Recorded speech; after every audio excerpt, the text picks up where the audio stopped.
Hello, my name is Corey Stevenson, and I'm going to tell you about a frightful sculpture that also brings peace and harmony. Originally made for the grand opening of Tate Modern in London in 1999, the famous 30-foot tall spider, Maman, sculpted by Louise Bourgeois, can now be found in several places around the world, including Crystal Bridges in Bentonville, Arkansas.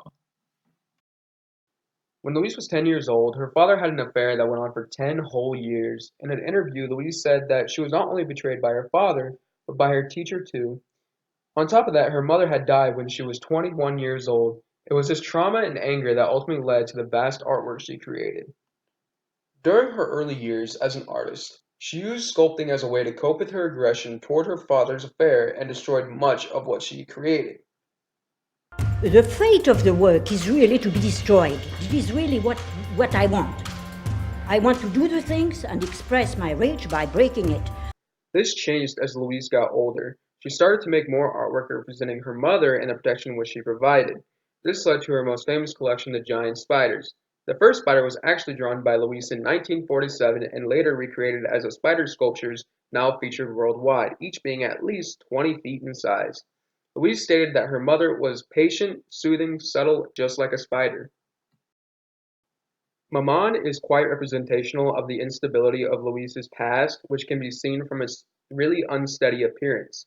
On top of that, the enormous size of the sculpture is a form of romanticizing the subject of the spider being a threatening protector of her kids inside, much like the artist believed her mother to be.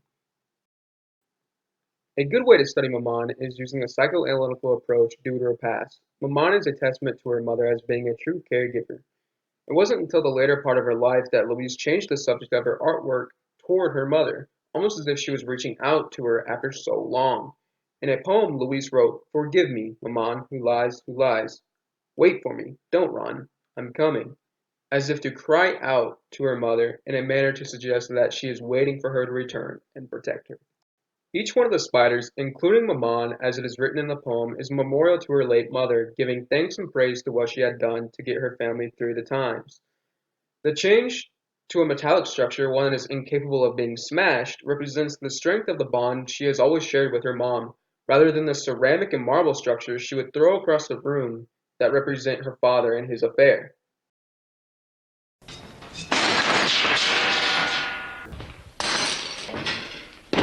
There it is.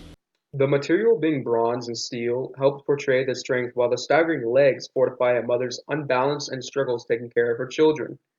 The eggs inside the mesh egg sac are constructed of marble to show how fragile young life is.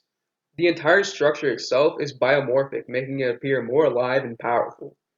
Even though Maman is very unrealistic, it is very much so naturalistic in a romanticized way as to be a true spider.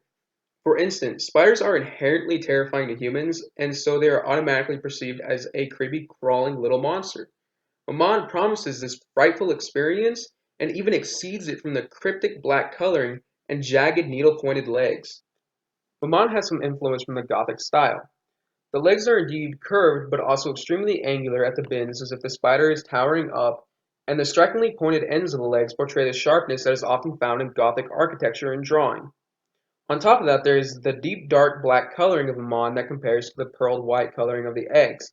And this difference in color also is familiar from Gothic artwork having a unique separation of color based on what is important in the art.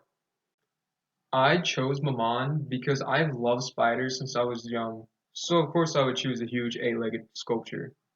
I pity Louise because her continuous cries and outreaches to her mother always went unanswered. That being said, I think that Maman is a phenomenal memorial to her mother and can even be representational to the mothers of the world.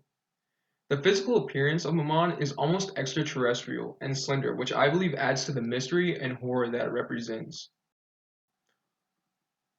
I think the thing that best sums it up is Maman, the mother as a sculptural embodiment of fear, vulnerability, female protection, and awesome power, is an iconic and complexly beautiful artwork from a prolific and hugely gifted artist.